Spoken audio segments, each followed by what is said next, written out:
Due to the highly sensitive nature of the program you are about to see, it was necessary to change the physical appearance and names of some of the participants. Discover what the KGB found in an Egyptian tomb. The objective of this particular mission was to find the knowledge which was left behind from an advanced culture. I was one of the first to be recruited by the KGB. I don't believe the soldiers realized the significance of what they were looking at. Got orders, you have to do it. The first hard evidence of an humanoid extraterrestrial life form. Extraterrestrial contact at a distant time in an ancient land. Remember, nobody knows my name. Exclusive film footage of what could be the discovery of the millennium. Learn the terrible secret before it's too late. Hello, I'm Roger Moore. In 1961, Soviet cosmonaut Andrei Andropov lifted off in a Soyuz space capsule and spent 45 minutes in orbit. For decades, we have believed that the first human beings in space were Russian. Is it possible, though, that centuries earlier, the first people to leave the Earth were ancient Egyptians? And did Soviet researchers learn this early in the 1960s? Recent evidence out of the former USSR indicates that indeed Russian agents were very curious about artifacts uncovered in Egypt. Artifacts which they believe suggest early contact between humans and beings not from this planet.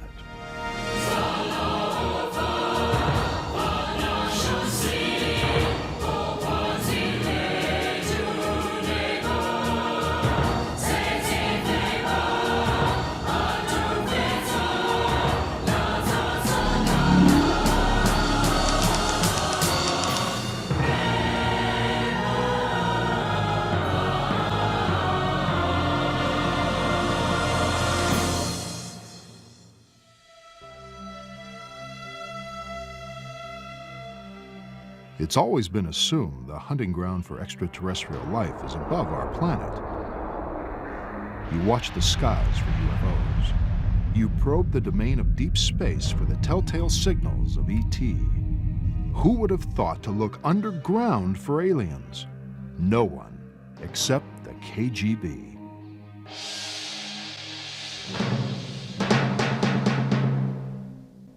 Dr. Viktor Ivanovich holds degrees in astrophysics and neurology. While serving in the Kremlin as science advisor on advanced propulsion systems, Dr. Ivanovich contends he gained access to the files of a KGB mission called Project ISIS. Project ISIS, it was targeted at discovering Egyptian artifacts and knowledge that may have military applications. ISIS was one of the several covert research missions that KGB was conducting during that time. Dr. Ivanovich chronicles the mission and its shocking discovery in his book, Project ISIS, the KGB's discovery of the Tomb of the Visitor.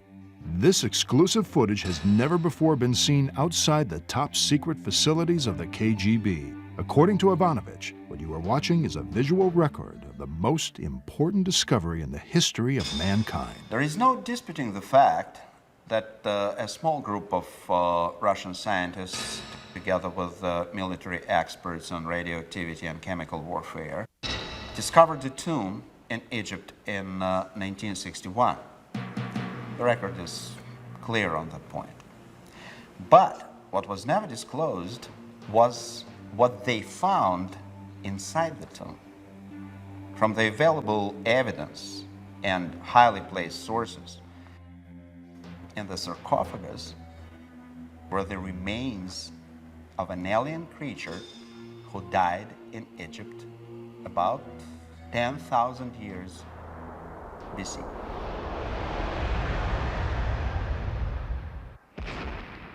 The point I'm making in my book is that the presence of this creature and the design of the pyramids and the whole pool of historical and scientific evidence shows that this particular visitation took place about 11,000 years BC.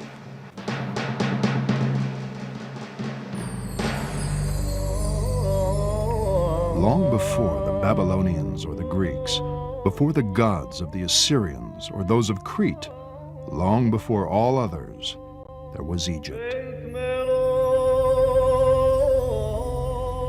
The world owes much to the ancient Egyptians. They were the first mathematicians, the first astronomers. They gave the world the principles of geometry, the use of symbols to convey numbers. The first calendar was Egyptian, as was the first writing paper. The world's first libraries were found buried under the sands of Egypt.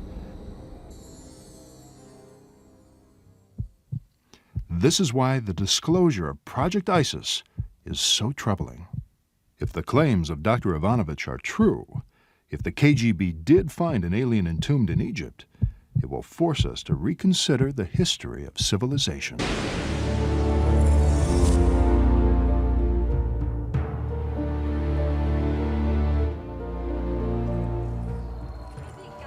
Each year, hundreds of archaeological expeditions come to Egypt. They could be analyzing antiquities that have long been studied, searching for new clues that may disprove old theories, or struggling to reconstruct the life of a slave village from fragments of the past. We are currently excavating a site in what is known as the New Kingdom on the slave route to the Valley of the Kings. And the question there is, how did the ancient Egyptians feed and care for the hundreds, perhaps thousands of slaves that they needed to create these massive, massive structures? The fundamental question of ancient Egypt is, how did such a civilization, so incredibly advanced, spring forth, fully formed, around 2500 BC? If you look back at any other ancient civilization, what you find is a gradual historical development. Meaning, they learned about trade, they created economies, they became technologically advanced slowly, hundreds and hundreds, perhaps thousands of years. You get none of that with ancient Egypt. 2500 BC, boom, fully formed society pops out of the desert. It's like a Model T Ford, the ancient automobile, 1 minute, and the next minute, the craft is a space shuttle. The question, the fundamental question here, is that there seems to be no gradual historical development to explain the building of ancient Egypt. It seems to have formed from a legacy. Some have speculated that Egypt was built from the remnants of a lost civilization that perished in the biblical flood. Dr. Ivanovich contends Project ISIS discredited this theory. According to Ivanovich, the KGB uncovered evidence that proves Egypt was founded on a heritage of wisdom from an extraterrestrial race. The austere building behind me once housed what was undoubtedly the world's largest and most feared intelligence agency.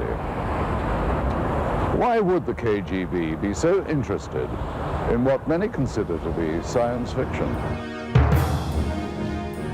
The genesis of Project ISIS began in the post-war period of the 50s. From the bloody ashes of World War II, a new Soviet state had emerged. No longer was Russia a backward agrarian nation. The motherland was a superpower and willing to prove it. Under the dictatorship of Nikita Khrushchev, the Soviets were determined to show the democracies of the West that communism was superior. It was a challenge America could not ignore. The competition between the two superpowers was an immense drain on Soviet economy. Placing the man in space before the Americans was a great propaganda feat. But it cost billions in billions. The same for the arms buildup. Each time America tested the nuclear bomb, Russia had to respond with a bigger one, again costing the Soviet government billions. As the world watched and prayed, the two nations joined in a Cold War for technological supremacy. Khrushchev knew that the so-called socialist camp headed by the Soviet Union, could not keep up this pace. It did not have NATO's resources. That's when the KGB was ordered to investigate less costly means of technical advancement. At the height of the Cold War, the KGB was the largest secret police and espionage force on the planet, with more than 300,000 agents. Under orders from the Kremlin, the KGB focused its considerable resources on areas that some would call fringe science.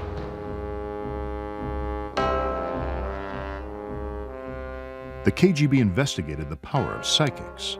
Experiments were conducted to test the feasibility of gathering intelligence through mind control.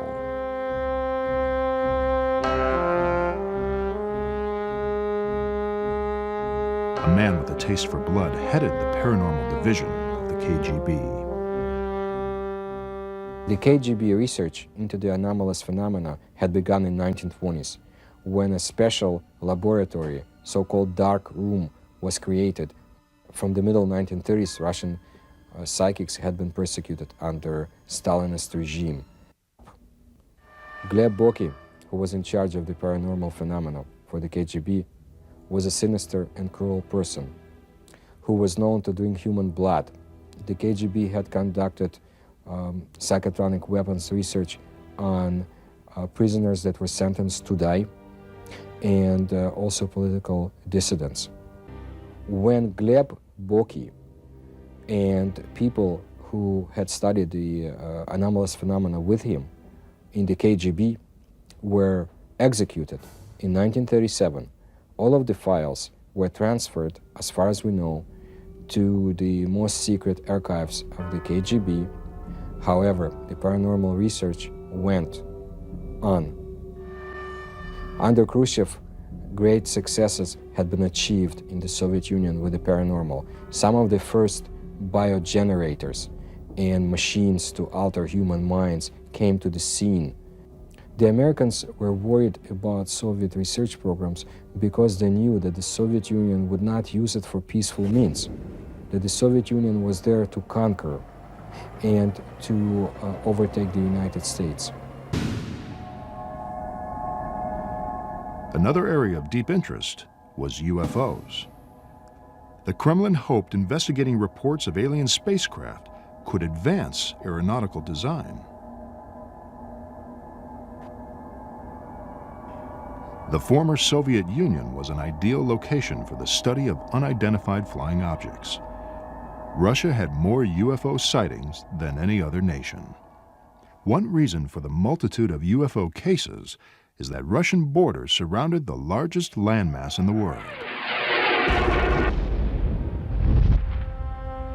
Of the reported UFO sightings, the most compelling case is known as the Dalnogorsk incident. It's the best documented crash because we do have the fragments. They have been analyzed. It was a small probe. It was not kind of a big object, but something crashed on a hill in Dalnogorsk in January of 1986. From analysis of the crash site, this computer simulation illustrates the last moments of the doomed spacecraft.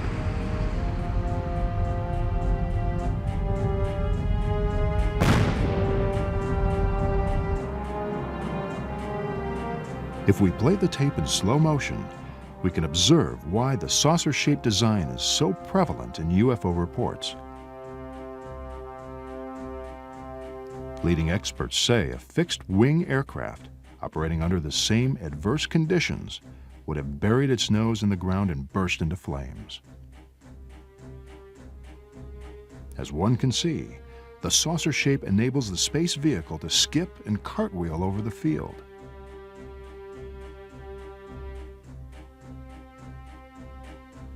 The spacecraft was damaged, but not destroyed.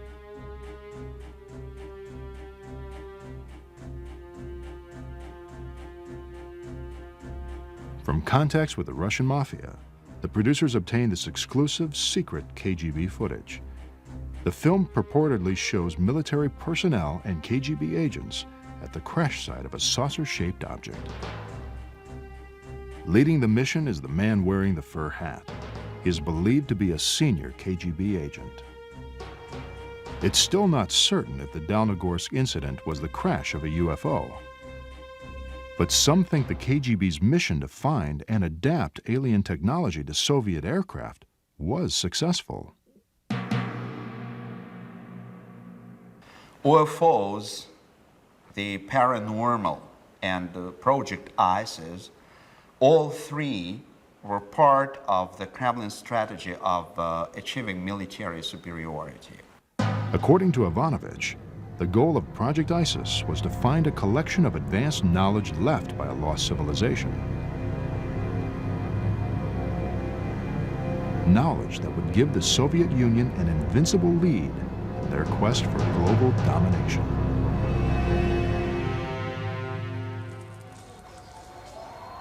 One of the enduring legends of Egypt is that somewhere, perhaps inside the Great Pyramid or in a lost tomb, somewhere in Egypt is a chamber of knowledge containing the wisdom of gods who came from the stars. Since 820 AD, explorers have dreamed of finding the mythical Chamber of Knowledge. Sheikh Abdullah al-Mamun was the first to breach the massive stone of the Great Pyramid. The Sheikh was drawn by the legend that, concealed in the pyramid, was a record of the past and future of mankind. With tales of golden treasure, the Sheikh coaxed his terrified men through the passageways.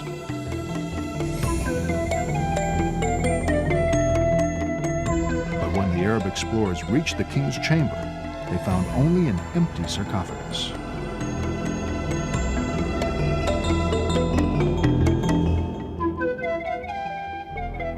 Some believe if there is a chamber of ancient wisdom, it will be found under the Great Pyramid. For years, there has been speculation about subterranean passageways running from the pyramid to the Sphinx.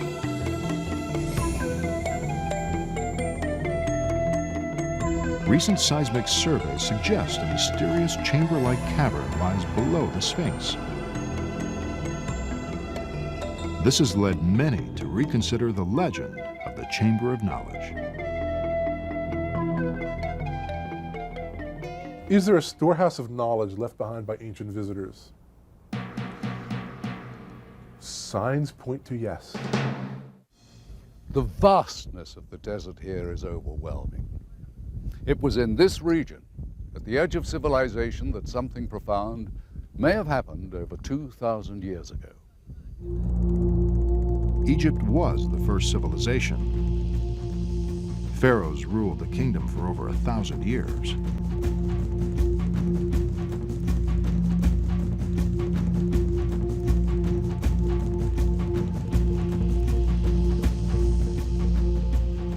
Who were these mysterious people? From where did they derive their power and wealth? Where did they find their wisdom?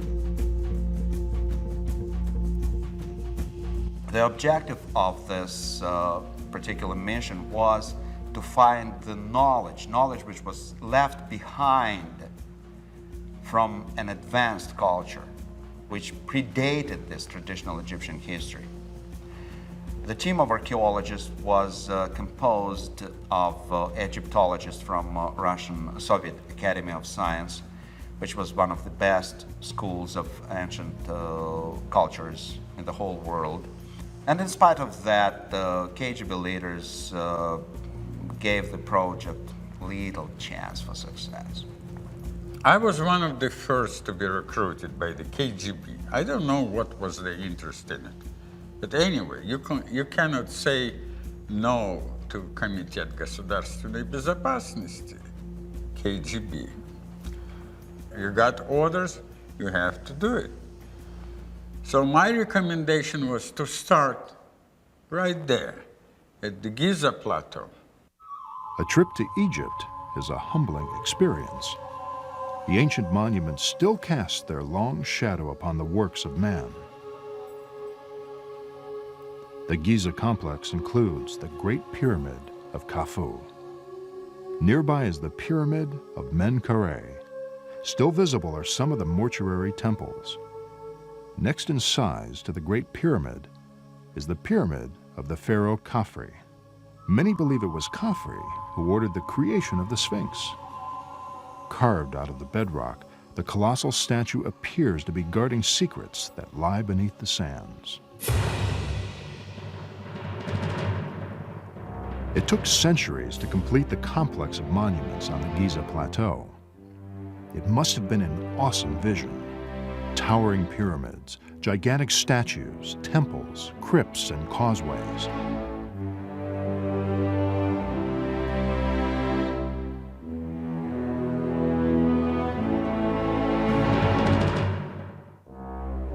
Giza was a manifestation of the power of Egypt and the divinity of a living god called the Pharaoh.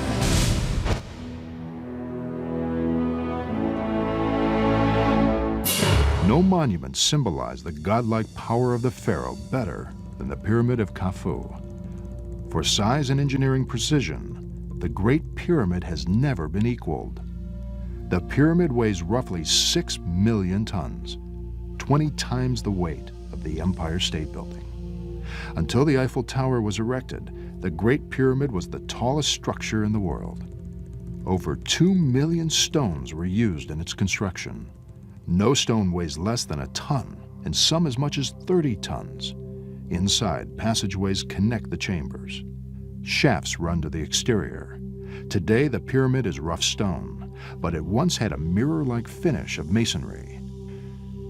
It is believed the Great Pyramid was adorned with a top of solid gold. The sunlight dazzled the eye for hundreds of miles.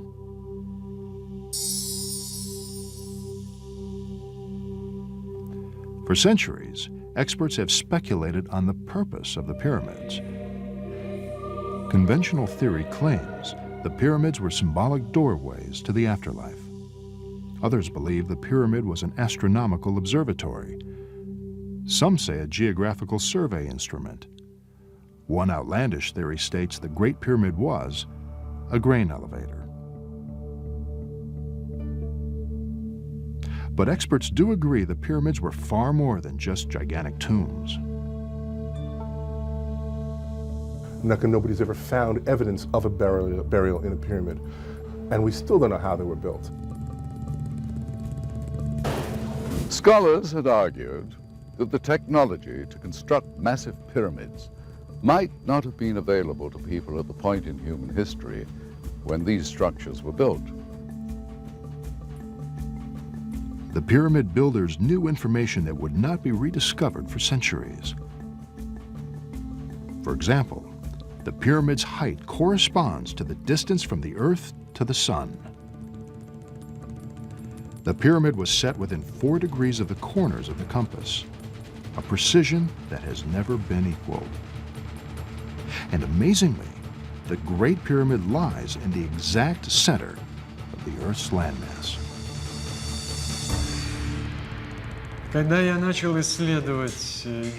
When I began my field research at Giza, I was immediately struck by the fact that whoever built the pyramids could determine longitude and latitude.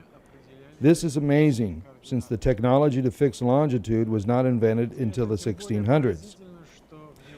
But more to the point, the pyramids were constructed at the exact center of the Earth. Also, the size, the pyramids are visible from an extremely high altitude. They can be seen from the moon. Plus, the pyramid is one of the best shapes for radar reflection. For these reasons, I advise the KGB the pyramids of Egypt were built for navigation by alien explorers.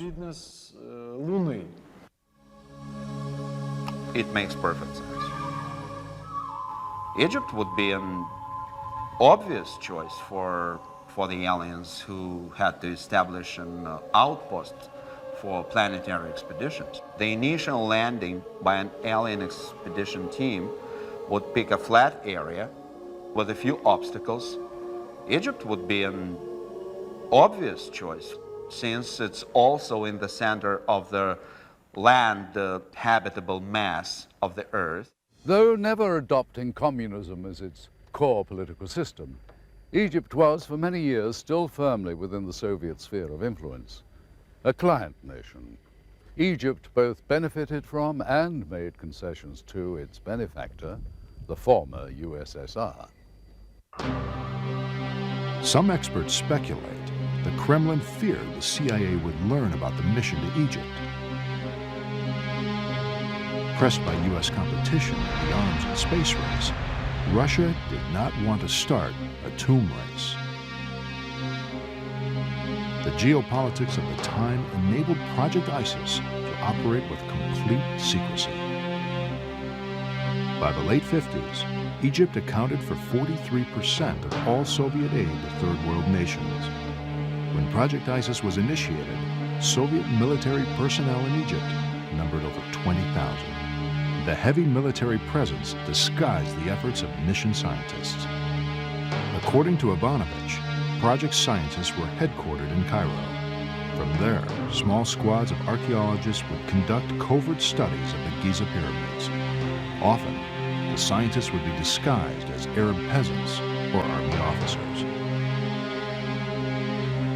For some strange reason, we were sent there in soldiers' uniform with Kalashnikov assault rifles, like we were a bunch of soldiers or something, when in fact we were just archaeologists. And they would just tell everybody that there's a group of archaeologists looking for some artifacts that would be accepted by everyone. Project ISIS did not rely solely on undercover archaeologists. In 1959, the KGB recruited an official within the Nasser government, Sami Shadref, the director of the President's Office of Information. Because of his position, he had the carte blanche to highly classified information. Sharaf was also an expert in wiretapping of Egyptian officials. Many times, the information Shadref gathered seemed of little consequence.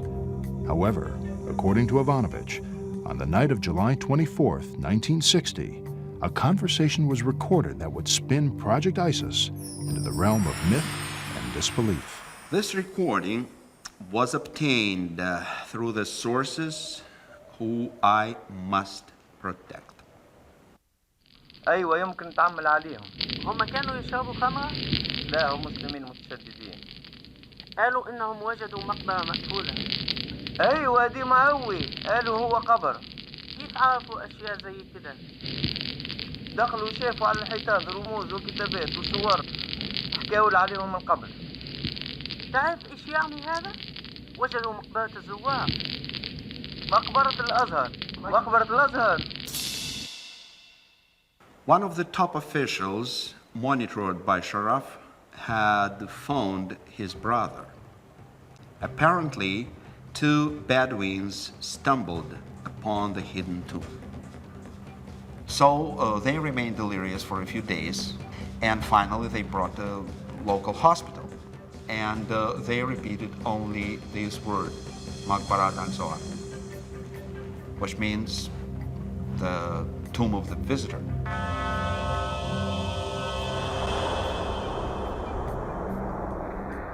A grave of the ancient Egyptian god who does not exist in Egyptian pantheon.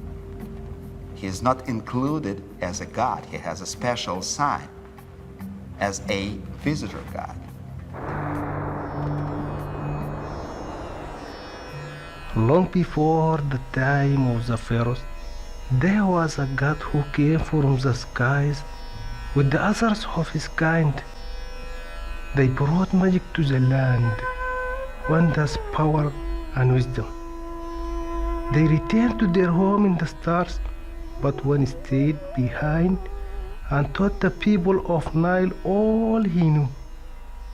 He was buried in the secret place.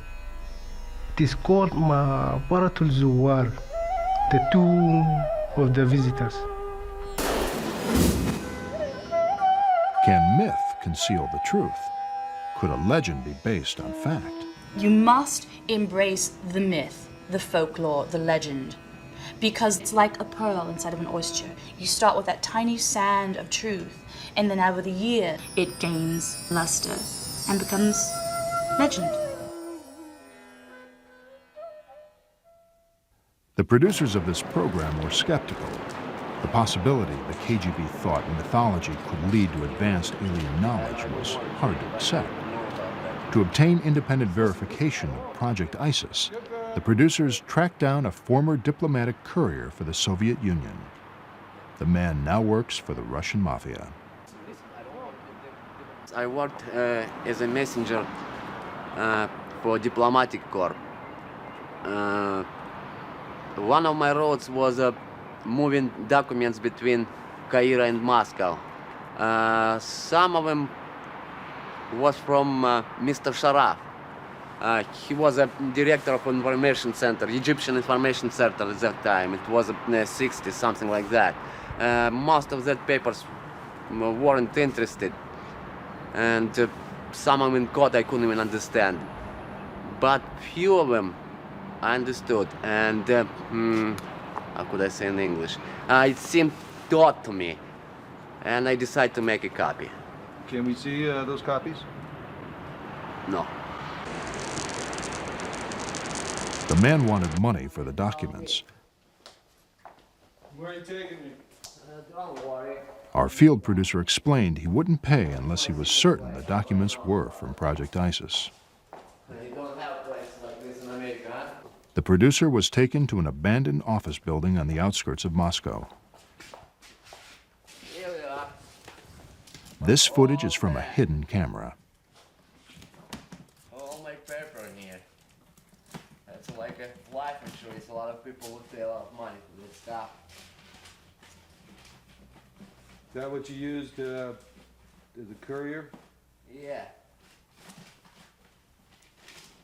You know, I think. Among the documents was a memo to a high-ranking KGB official. It read, "My agents have secured the notes of one of the scientists working on the Tomb of the Visitor findings." Is that KGB?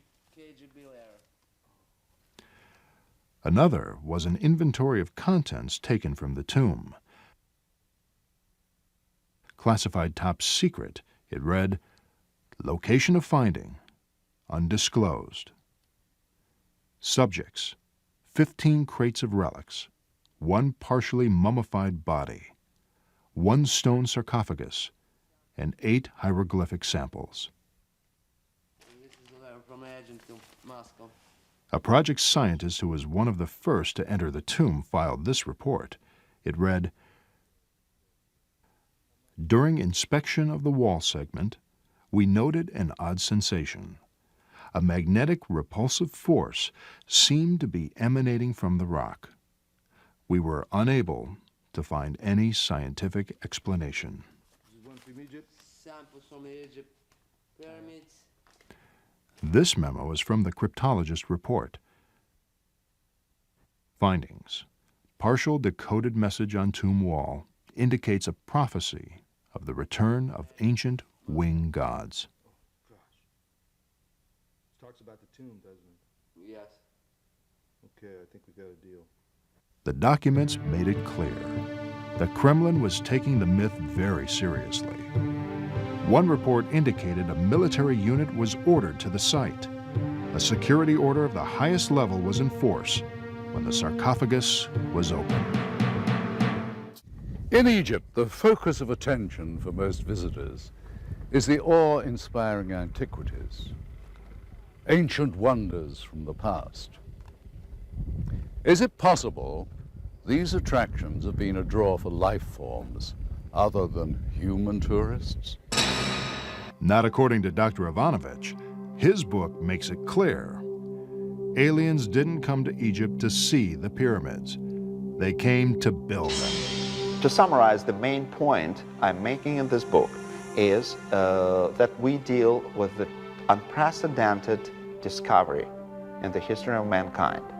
It's the first discovery of the remains of a humanoid extraterrestrial alien which was walked the Earth 10,000 years BC. The principal evidence in support of his theory is the film. Ivanovich claims the footage came from the maximum security archives of the KGB.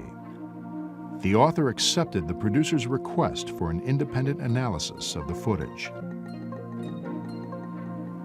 We asked Russian film expert Sergei Goncharov for his opinion. He first examined the film cans. And this is the name of the factory that manufactures the motion picture film in the city of Pereslavl. This is the type of film type A2, which is the emulsion. Goncharov then analyzed the film emulsion for signs of fraud. Now that we've looked at the cans, the next thing to do was to actually find out if the film itself had any markings on it. Okay, in the very beginning of the film, we have this word, which in Russian says начало, or the beginning, or the start. Okay, then we have the two bits of information which says plyonka number 267. Plyonka in Russian means emulsion or film, could denote the reel, the roll, or a batch, and this, of course, is the number. The next thing we see is this bit of information. Совершенно секретно, top secret archive of the KGB logo, and the word archive of the KGB. The KGB has a history of sophisticated counterintelligence. Could Project ISIS and the discovery of the tomb be a skillful fabrication by the KGB? But why would the Soviets want to perpetrate a hoax of this magnitude? Perhaps as a diversionary tactic, masking the real KGB mission to Egypt. Whatever the truth, whether real or fake, we have learned that in investigating the KGB, it's best to keep an open mind to any possibility. This is the period where military, after first safety precautions have been taken, entered without wearing gas masks, but that's what they do now was absolutely mistaken, and you will see why.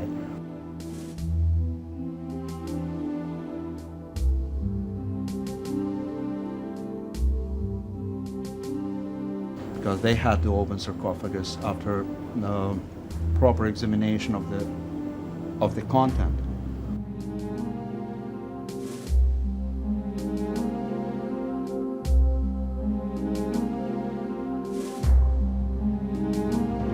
You see the fumes that turned out to be toxic come out.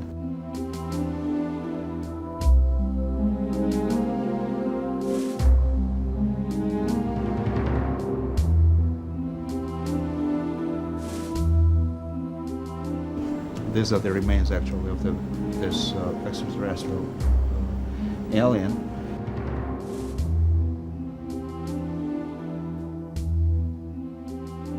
So, and the fumes which are coming out, we will see it later, intoxicate one of the soldiers.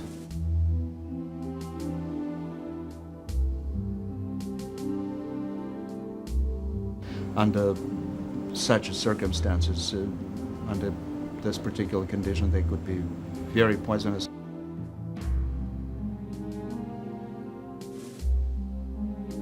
And that's why they invited the team of this chemical warfare specialists to check the contaminated area again and assist this soldier who lost his senses.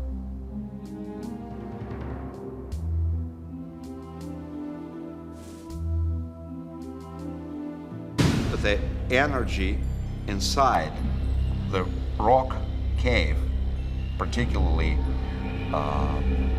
during the first days of exploration, was very, very high. Here we have the last period of evacuation of the most important samples of archaeological excavation in the tomb. So we have two Bedouins here, just they were invited as helps, like absolutely neutral people. These are the most important pieces of evidence that were taken from the tomb after being inspected by the team of the scientists. The producers obtained documents reporting on the scientific investigations of Project ISIS. Scientists who conducted the studies confirmed the authenticity of the reports. I got a call to report to the lab immediately. There was an archaeological discovery and we were to test the artifacts, and we were told that the item came from an Egyptian tomb of an undisclosed location, and we were not to discuss our findings with anyone. It was highly classified. Project ISIS now operated on two fronts. In Moscow, the artifacts from the tomb and the mummy were analyzed. At the Giza site, investigators continued to search for evidence of alien knowledge. Dr. Viktor Ivanovich holds degrees in astrophysics and neurology. While serving in the Kremlin as science advisor on advanced propulsion systems, Dr. Ivanovich contends he gained access to the files of a KGB mission called Project ISIS. Project ISIS, it was targeted at discovering Egyptian artifacts and knowledge that may have military applications. Dr. Ivanovich chronicles the mission and its shocking discovery in his book, Project ISIS, the KGB's discovery of the Tomb of the Visitor.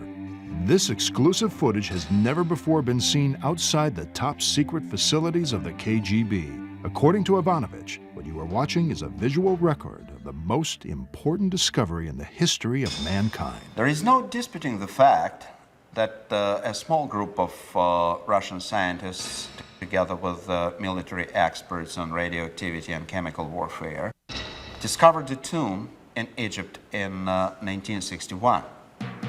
The record is clear on that point. But what was never disclosed was what they found inside the tomb.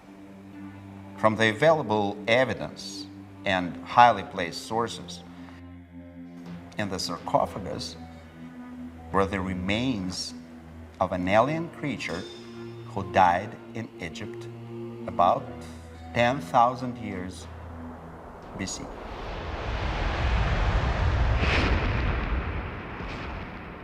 The point I'm making in my book is that the presence of this creature and the design of the pyramids and the whole pool of historical and scientific evidence shows that this particular visitation took place about 11,000 years BC.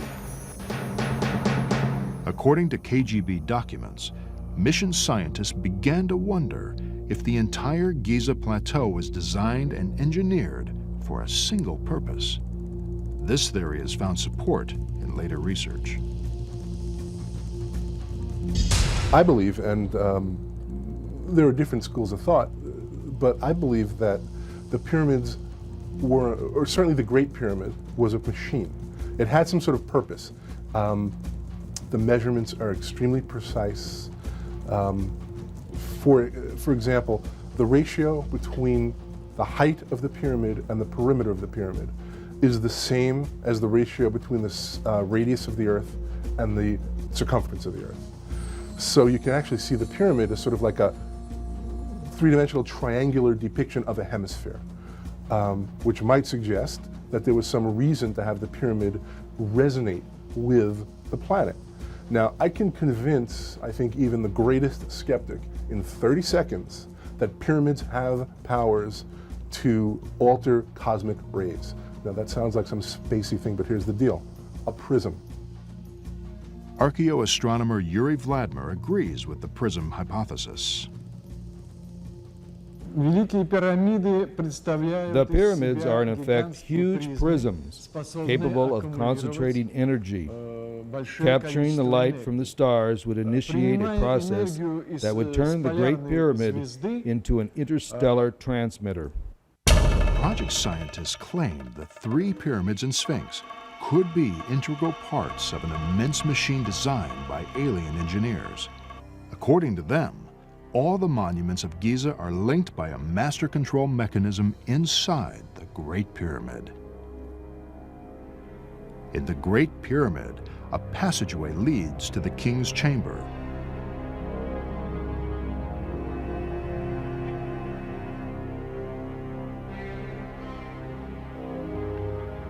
Above the sarcophagus is a tunnel some call the Star Shaft.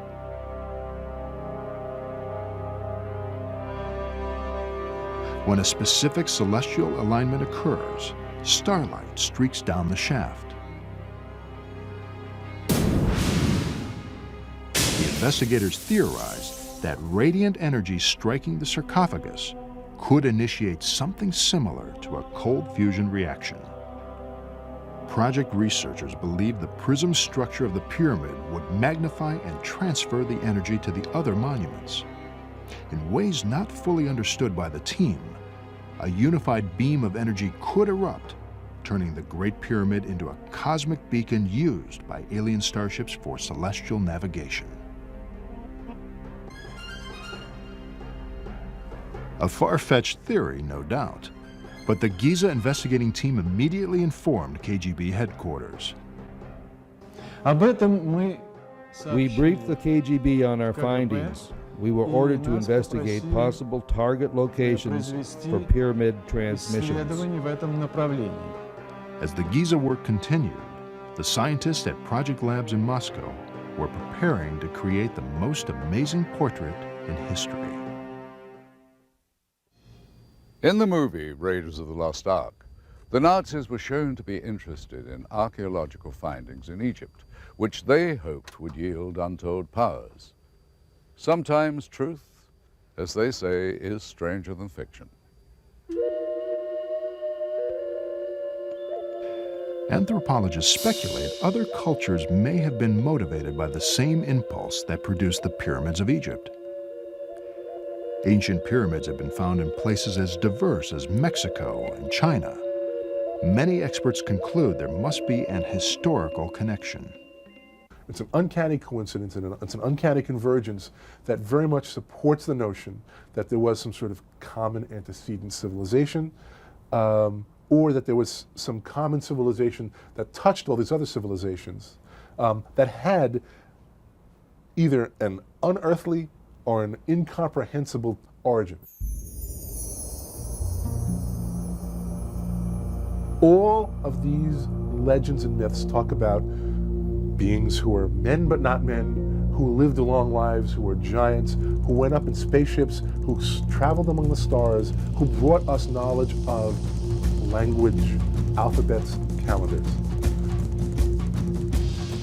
Legend says the pyramids of China were built when the first emperors ruled. The emperors were called the Sons of Heaven.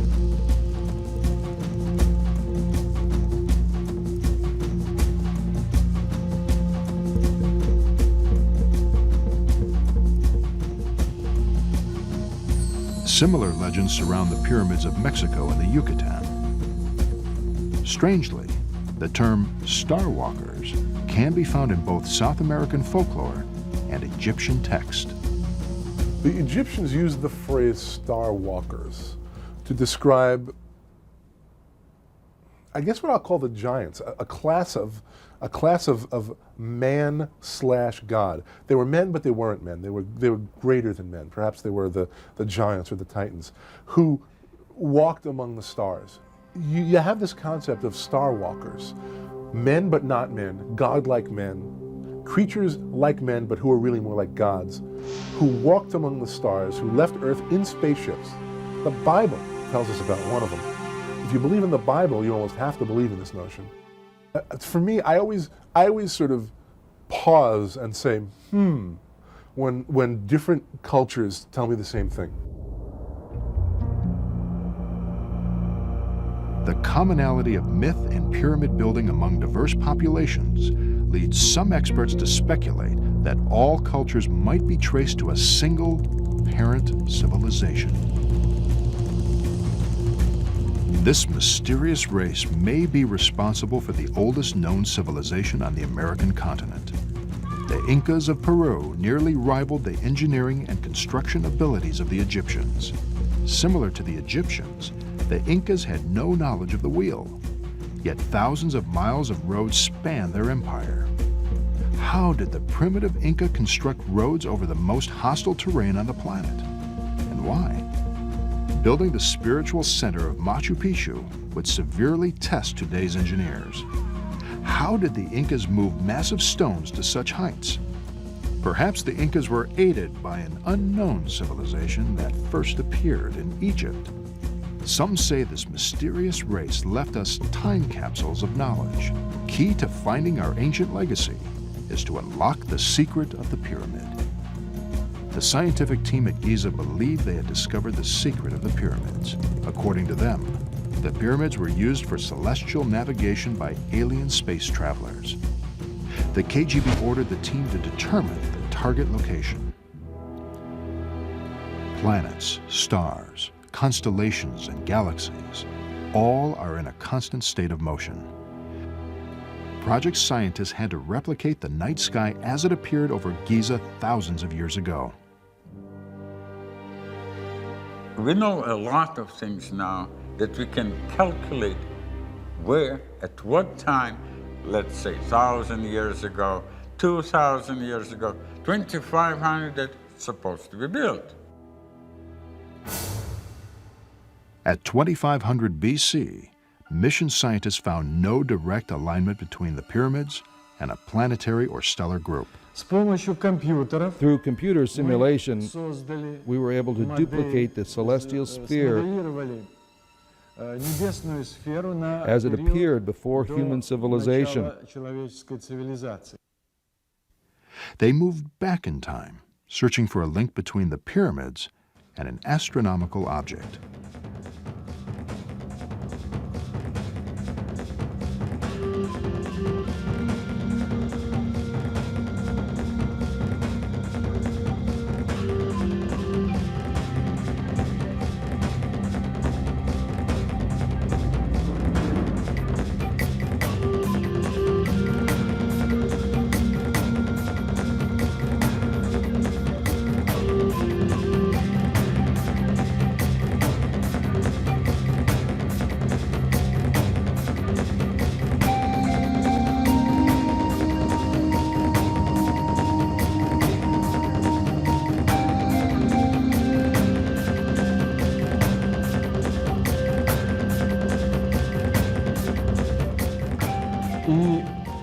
At 10,500 BC, something very strange occurred. Didn't match at 2,500, but it did at 10,000 BC. You understand? According to investigators, at 10,500 BC, the three pyramids at Giza are aligned with the stars in the constellation of Orion. The monuments of Giza were targeted on the constellation of Orion. This could not have been by chance. The builders of the pyramids must have been working from plans that were designed in 11th millennium BC, before the pyramids were constructed. A similar correlation was found when team members tested the artifacts. We started by conducting a radioactive sampling. Both the relics and the mummy were negative. Microscopic sampling of mineral composition, as well as magnetic neutron particle bombardment, indicates it is a mixture of metal and synthetic materials of unknown origin.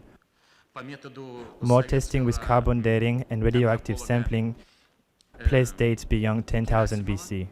Excitement shot through the project headquarters. The date of the tomb matched the date at the Giza site. Project scientists concluded that there must be a connection between the design of the pyramids in 10,500 BC and the mummy found in the tomb. The KGB ordered further tests. Psychics conducted paranormal studies in the tomb. This quite risky experimentation really took place. But the levitation, yes, took place. When we deal with such a paranormal phenomenon, it's quite natural. First of all, the energy level of the whole area inside the tomb was absolutely beyond normal. A computer projection was produced of the mummy as it originally lay in the sarcophagus. From the date scientists claimed they could ascertain the physiology of the individual, reconstruction of the facial features commenced. Through the forensic reconstruction, they were able to replicate the face of a humanoid found in the tomb. Characteristics include a large cranium, unusually large eyes, small chin, mouth small, visible, signs of teeth, positive. Long neck, estimated size of individual 2 meters. As forensic work continued, investigators at Giza probed the unity between the pyramids and the constellation of Orion. The scientists placed a celestial map over the plateau. Centered over the pyramids were the 3 stars that make the belt of Orion. Next, they traced the path of stars and took tangents from the Sphinx and pyramids. It was like a treasure map. The pyramids, the paths of the stars, they all intersected. Then X marked a star in the constellation of Orion, a star very much like our sun.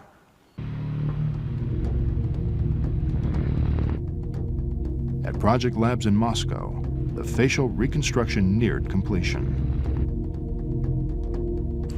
I know this sounds unbelievable.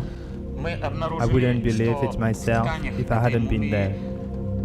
But the reconstruction, the mummy, it didn't appear to be human. Maybe the legend is true.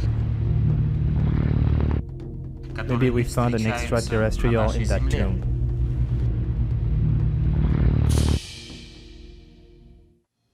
If something not from this earth had been recovered here in Egypt, it would have been brought to a classified military base back in Russia, where super-secret operations have been conducted since before the Second World War. As you know from our previous investigations, even the KGB can't keep secrets forever.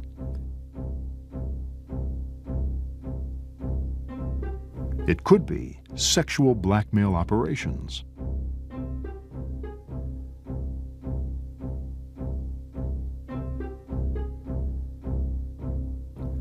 Assassinations. UFO recovery missions. All had been prone to leaks. Project ISIS was no different. An ironclad web of secrecy surrounded the labs and offices of Project ISIS. But many of those working on the project were professors, scholars, and scientists, people in the habit of discussing their work. Top secret documents began to circulate. Rumors spread. Some word of the alien and the tomb leaked out.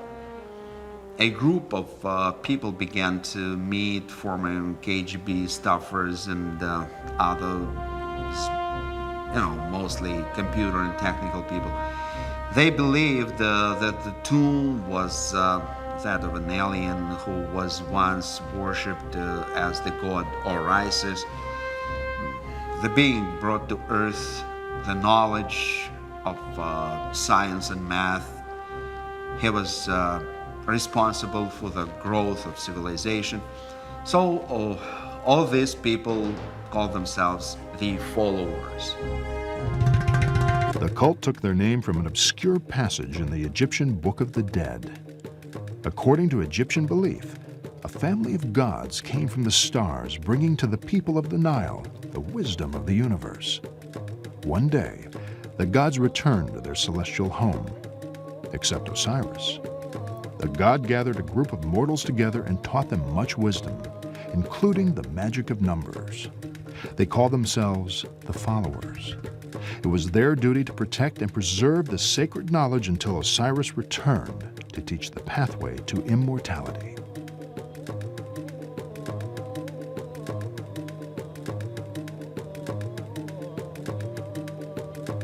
The Egyptians were extraordinary astronomers. The reason is they believed, and let's not even say believed, they fully understood in every fiber of their beings that the stars were the map to the great god Osiris, to the afterlife.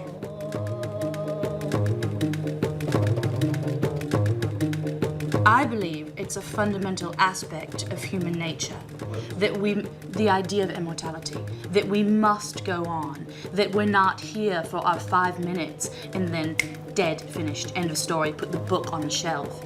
No, the human being needs to have some grasp of faith, some aspect of belief that the soul, the spirit, the essence of the individual continues on. This is why we have Christianity. This is why we have Islam. This is why we have Judaism. It's the exact same with the ancient Egyptians. They had to have, they believed, they knew that their souls were immortal.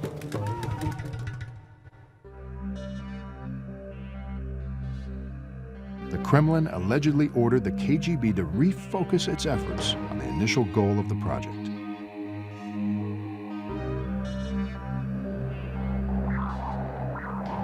With the use of ground-penetrating radar, the passageway and tomb were imaged. Nothing seemed unusual. They lowered the radar scan.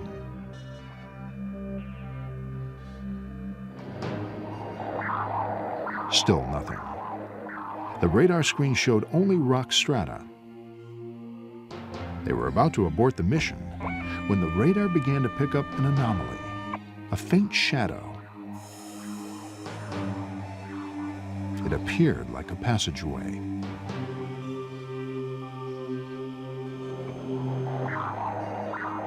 Directly below the tomb was a large spherical chamber.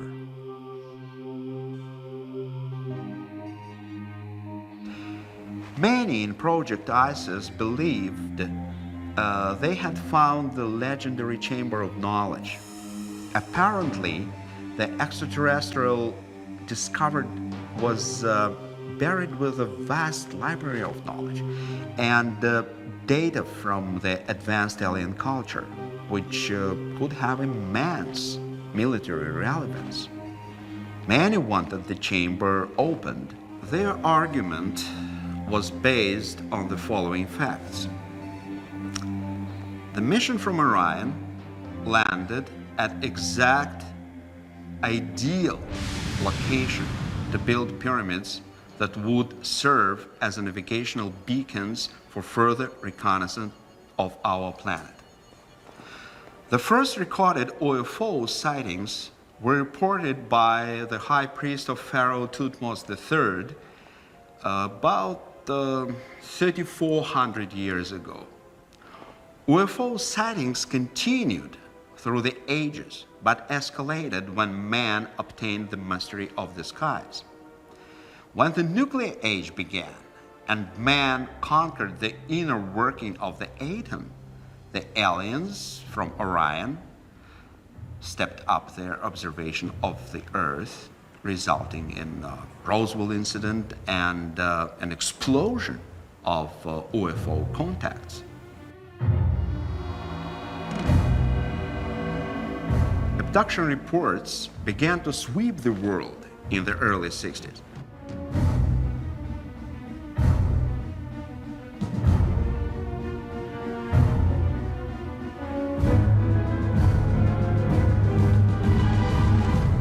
A pattern emerged. Nearly all abductees spoke of physical examination. Women spoke of the insertion of objects, something resembling artificial insemination. Many believed they were again abducted, giving birth to alien hybrids.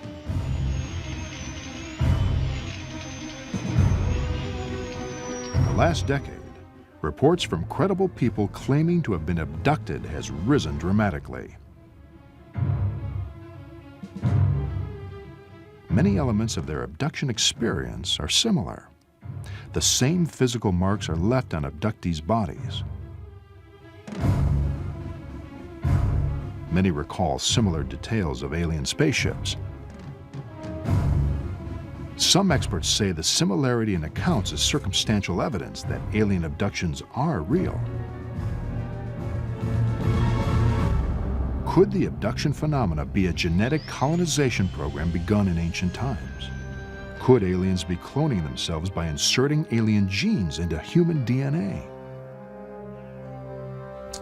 Well, the Egyptians believed that DNA came from the heavens and that it would someday return. They could very easily be talking about the Anunnaki who came to Earth with their knowledge of DNA and with their DNA itself. In other words, the DNA, some of the DNA that humans are based on, actually did come from the stars. In their quest for a secret chamber of knowledge, did the KGB discover the horrifying truth behind alien abductions? Are humans being transformed into an alien species through genetic engineering? The nagging question is, with so many people involved in the recovery operation, what happened to these individuals? And if they can't be found today, why not? According to Ivanovich, the discovery of the spherical-shaped cavity bitterly divided Project ISIS. Believing they had found the mythical chamber of knowledge, many argued for immediate excavation, but others voiced concern. They warned that the tomb could be a type of alien Trojan horse. Opening the chamber without more study could endanger the world. Uncertain what to do, the KGB did nothing. They sealed off the tomb, wiped all the traces of its location from the files. In 1981, Project ISIS was officially closed. But many of those associated with the project were never the same. There were reports of personality changes, shifts in religious beliefs, disappearances, even suicides. Soon, a pattern emerged. He was a physicist. He was working with the Russian government. They began a group. I wouldn't say it was a cult, maybe it was, I don't know. One night I came back from school and the whole place was a mess and the papers on the floor, and they would just discuss the upcoming visit of, I guess, some extraterrestrials or some beings to Earth, and they would just prepare themselves for this kind of visit. And it was kind of scary because I mean, when I was a kid, I would believe in things like this. The night before this happened, he was talking to my mother, and I overheard that he was saying Egypt, something out of this world, something not from Earth, and you know, and then he said KGB, and that's about it. It was scary for me to realize that my family belongs to some kind of cult or things like this, and God knows what they believe in. It was very strange, and I was thinking that maybe my family is, I was wondering if they were okay. When I walked into the room, you know, father was laying on the floor with a gunshot. I just know that they called themselves the followers. When the producers began researching this program, the story of the cult seemed like a dead end. Composed mostly of computer programmers, scientists, and technicians, the KGB took little interest in the group. Then the producers came across this news article. For reasons unclear, the story of a bus full of Russian tourists who disappeared in Egypt in 1985 drew little attention.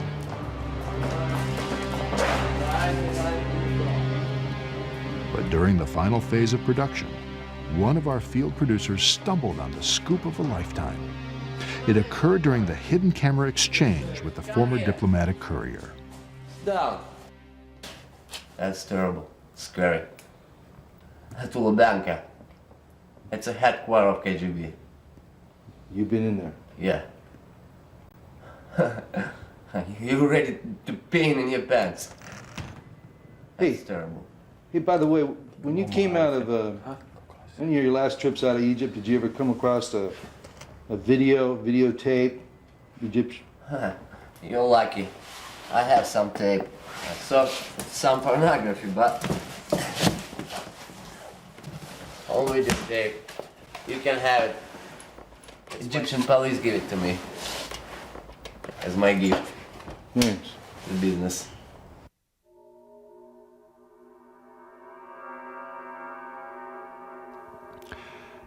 The footage appeared as if it were just a home video of someone's vacation.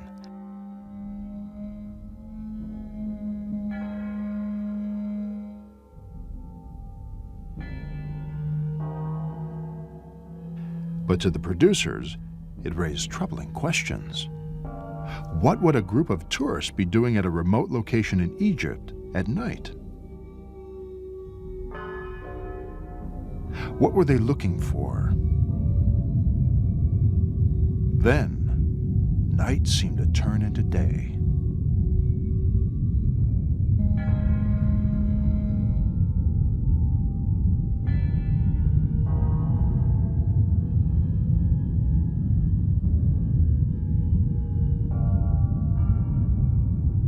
Could this be the first video recording of an alien abduction? Perhaps a mass abduction. Could it be connected with the discovery of the tomb? If so, could these tourists be members of the cult? Piece of archaeology. In his book, Ivanovich claims the followers believed the opening of the tomb signaled the aliens in Orion. They estimated the time electromagnetic energy would take to reach the constellation. The cult concluded the aliens could return no earlier than April 23, 1985. According to Ivanovich, the group went to Egypt to praise the return of the alien known to ancient Egyptians as Osiris. They believed it was Osiris who was buried in the tomb of the visitor. It was he who brought the fundamentals of science to mankind, which begat civilization. The followers believed the second coming of Osiris would herald the beginning of a new age for mankind.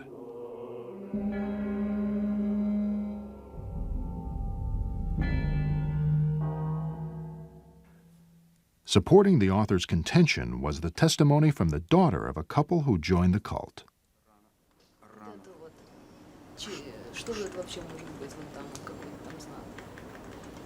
Я думаю, что в этом нет ничего существенного. Please keep on rolling, right?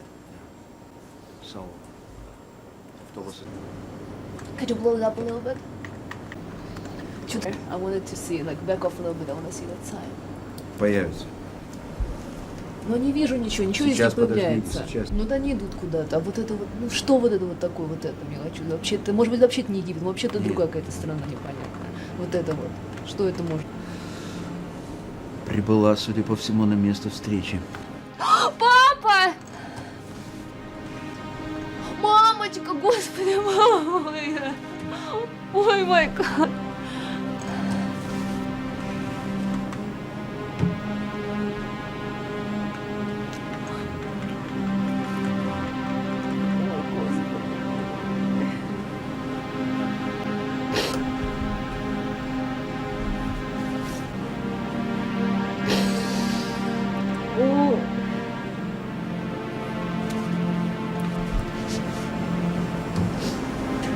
What did you see there? Did you see your parents? Yeah. I saw my mom and I saw my daddy there. Точно, это был папа. Это я точно знаю.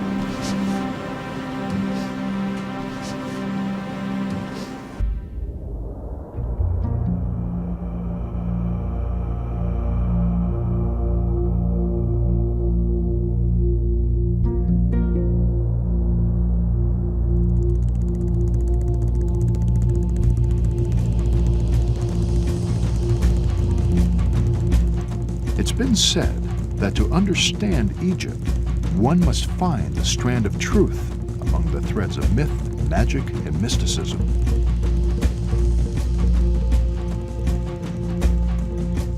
All intertwined in the dusty tapestry of time.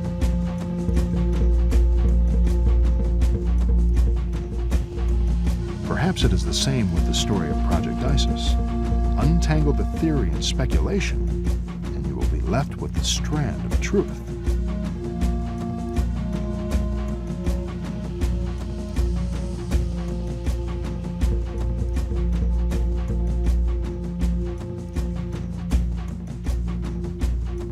To summarize my research, this is what I have concluded. Approximately 13,000 years ago, aliens from a planetary system around a star in the constellation of Orion came to Earth. Why? Various possibilities. They could have been explorers, like we explore the moon and our own planet, or perhaps on extraterrestrial Peace Corps mission to a primitive society, or maybe they were intent on colonization. While Dr. Ivanovich's book has received cold silence from Russian officials, it has sparked passionate debate among the scientific community. Of course, I am familiar with Project ISIS by Dr. Ivanovich, and I've read it, and I can easily dismiss the vast majority of the book as the workings of an overactive imagination. After establishing an outpost, they began a propaganda campaign targeted at the indigenous population that was disguised as a religion. The massive building projects that aliens planned required a large, obedient labor pool. There's a theory that causes all indigenous people anger, and that is that some Martian, be he Osiris or whomever, came down from the heavens and gave us technology. Because what that says is that my people, the Egyptians, the Native Americans, the Druids or Celts, or whomever the individual might be, that these people did not create their own society. They selected or created a certain class of society. Probably they selected during a couple of generations. And then they brought this knowledge in the form of religion. That these individuals were indeed given this by someone else. That is not only wrong and misleading, it's terribly insulting. So, the objective of this particular mission was to find the knowledge which was left behind from an advanced culture which predated this traditional Egyptian history. The tomb of the visitor. No one's ever going to look for this tomb, because to do so would be like looking for the home of the Easter Bunny. Gods are not for burial, but for worship. A group of people began to meet, former KGB staffers and other, mostly computer and technical people. All these people call themselves the followers.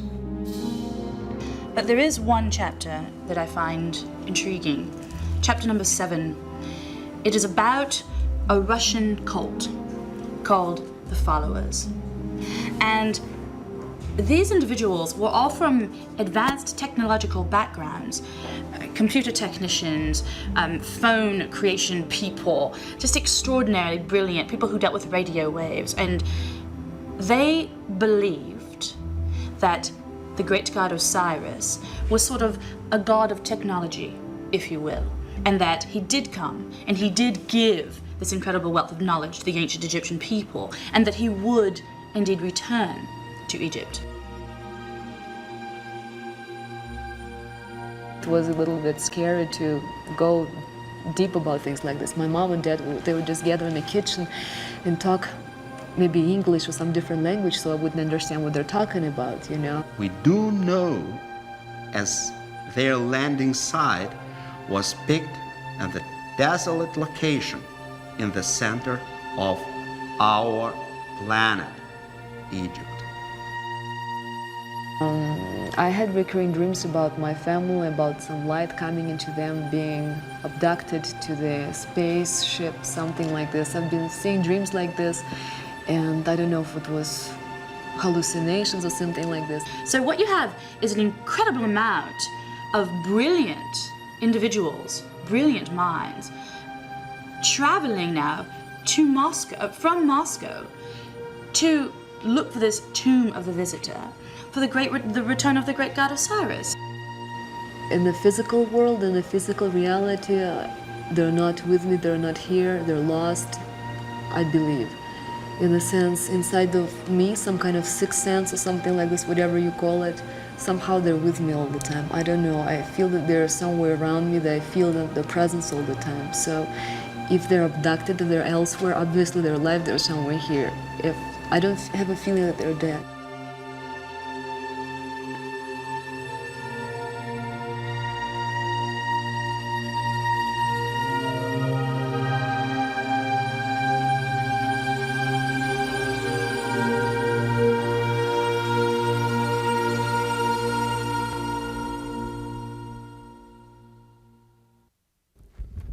With all that we have unearthed here, the big question seems to be, what is the significance of what are clearly some very profound discoveries?